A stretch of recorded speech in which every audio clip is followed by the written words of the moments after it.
Have you ever wondered what truly drives human behavior, especially in moments of extreme pressure or transgression? How do we begin to unravel the complex web of actions and words to understand someone's intent, their motivations, or even predict what they might do next?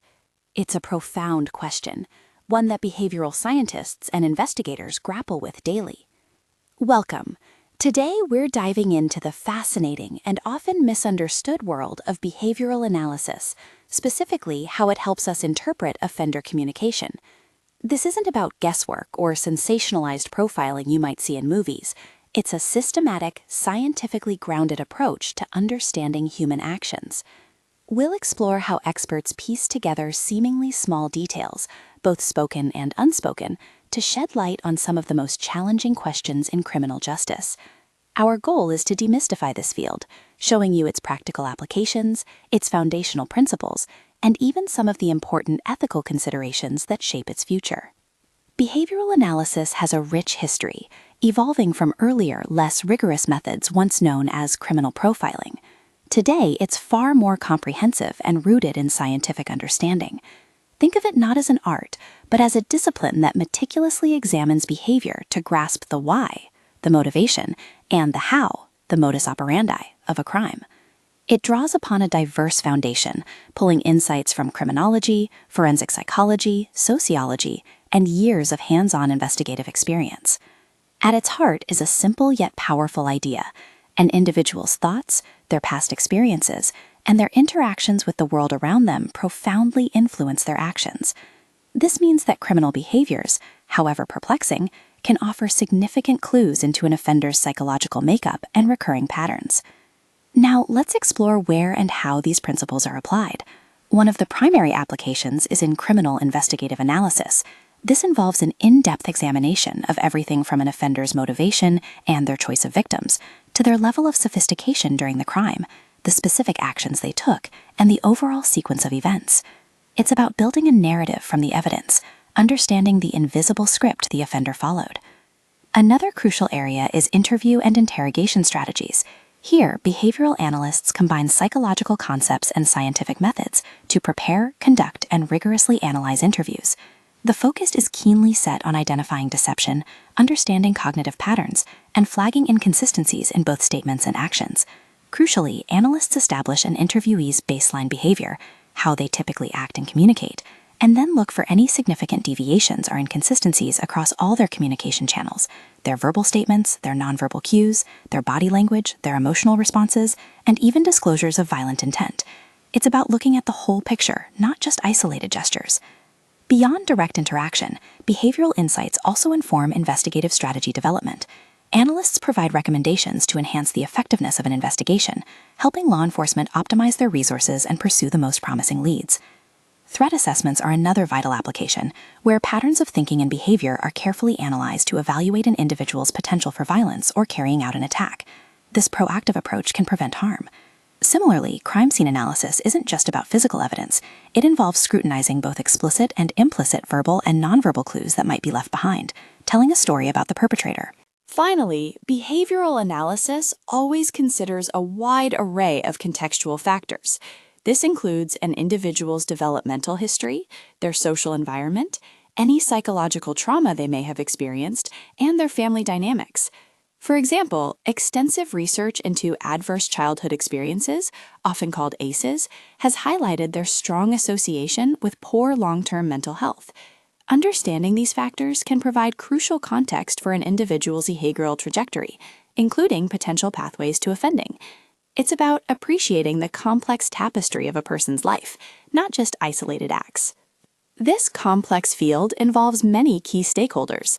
Leading the charge are governmental agencies, like the FBI's Behavioral Analysis Unit, which provides critical investigative support, psychological research, and law enforcement training across various crime types, from counterterrorism to violent crimes. The Department of Justice, DOJ, sets policies, while institutions like Public Safety Canada focus on behavioral interventions in correctional settings.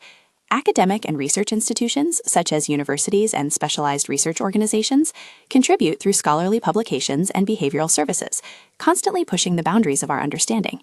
And of course, private investigation firms also leverage these analytical skills. The professionals at the heart of this work include criminal profilers, behavioral analysts, law enforcement officers, investigators, and dedicated academics and researchers. While behavioral analysis is a powerful tool, it's also a field that faces ongoing scrutiny and healthy debate. One significant area of discussion revolves around the reliability of deception detection. Research consistently indicates just how difficult it is to accurately detect lying based solely on behavioral cues. Behaviors often associated with deception, like evasiveness or shifting posture, can just as easily be exhibited by truth-tellers who are simply experiencing discomfort, anxiety, or the stress of being accused. We must be cautious not to overstate our abilities here. Another critical concern involves the ethical implications in interrogation techniques. The potential for coercion, psychological manipulation, and tragically, the risk of false confessions raise serious ethical questions regarding certain interrogation methods. There's a constant push to ensure adequate legal safeguards are in place to protect individuals. Even the terminology we use comes under debate. Terms like offender are sometimes criticized for being demeaning, dehumanizing, or counterproductive. Many advocate for more respectful and person-first language, recognizing the importance of dignity even in challenging contexts. The effectiveness and limitations of profiling, particularly the older methods, also remain subjects of scientific scrutiny. While behavioral analysis has evolved, understanding its predictive power and accuracy in discerning an individual's specific characteristics or future actions is an ongoing area of refinement. Looking ahead, the integration of new technologies like artificial intelligence, AI, neuropsychology, and biometric analysis into forensic interrogation brings both incredible potential and significant ethical boundaries.